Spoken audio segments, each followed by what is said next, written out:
ಬಹು ವರ್ಷಗಳ ಹಿಂದೆ ಆನಂದವನ ಎಂಬ ಸುಂದರ ರಾಜ್ಯವಿತ್ತು. ಅಲ್ಲಿ ಹೂವುಗಳು ಗಾಳಿಯೊಂದಿಗೆ ಹಾಡುತ್ತಿದ್ದು ಪಕ್ಷಿಗಳು ಸಂತೋಷವನ್ನು ಹಂಚುತ್ತಿದ್ದವು. ಆ ರಾಜ್ಯವನ್ನು ಒಬ್ಬ ದಯಾಳು ರಾಜ ಆಳುತ್ತಿದ್ದನು. ಅವನ ನಂಬಿಕೆ ನಿಜವಾದ ಶಕ್ತಿ ಪ್ರೀತಿ ಮತ್ತು ಕರುಣೆಯಲ್ಲಿದೆ ಎಂಬುದು. ಅರಮನೆಯ ಸಮೀಪದ ಹಳ್ಳಿಯಲ್ಲಿ ಆರೋಹಿ ಎಂಬ ಸರಳ ಹುಡುಗಿ ವಾಸಿಸುತ್ತಿದ್ದಳು. ಆಕೆಗೆ ಸಂಪತ್ತು ಇರಲಿಲ್ಲ, ಆದರೆ ಆಕೆಯ ಹೃದಯ ಬಹಳ ಸುಂದರವಾಗಿತ್ತು. ಆಕೆ ನಡೆದು ಹೋಗುವಾಗ ಪಕ್ಷಿಗಳು ಜೊತೆಯಾಗುತ್ತಿದ್ದವು, ಹೂವುಗಳು ಅರಳುತ್ತಿದ್ದವು. ಒಂದು ದಿನ ರಾಜನು ಸಂತೋಷದ ಹಬ್ಬವನ್ನು ಘೋಷಿಸಿದನು. ಎಲ್ಲರಿಗೂ ಆಹ್ವಾನ ಇತ್ತು. ಆರೋಹಿಗೆ ಹೋಗಬೇಕೆಂದು ಇಷ್ಟವಿತ್ತು, ಆದರೆ ಸುಂದರ ಬಟ್ಟೆಗಳು ಇರಲಿಲ್ಲ. ಅವಳು ತೋಟದಲ್ಲಿ ಮೌನವಾಗಿ ಕುಳಿತಾಗ ಒಂದು ಬೆಳಕಿನ ಪರಿ ಕಾಣಿಸಿಕೊಂಡಿತು. ಪರಿ ಹೇಳಿತು, ನಿಜವಾದ ಸೌಂದರ್ಯ ಪ್ರೀತಿಯಿಂದ ಬರುತ್ತದೆ.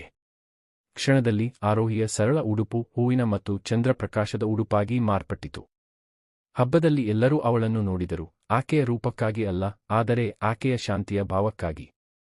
ರಾಜ್ಕುಮಾರನು ಅವಳೊಂದಿಗೆ ಪ್ರೀತಿ, ಪ್ರಕೃತಿ ಮತ್ತು ಕನಸುಗಳ ಬಗ್ಗೆ ಮಾತನಾಡಿದನು. ಆರೋಹಿ ಒಂದು ಹೂವನ್ನು ಬಿಟ್ಟು ಮೌನವಾಗಿ ಹೊರಟಳು. ರಾಜ್ಕುಮಾರನು ಅವಳನ್ನು ಕಂಡುಹಿಡಿದು ತಿಳಿದುಕೊಂಡನು. ನಿಜವಾದ ಪ್ರೀತಿ ಹೃದಯದಿಂದಲೇ ಗುರುತಿಸಲಾಗುತ್ತದೆ.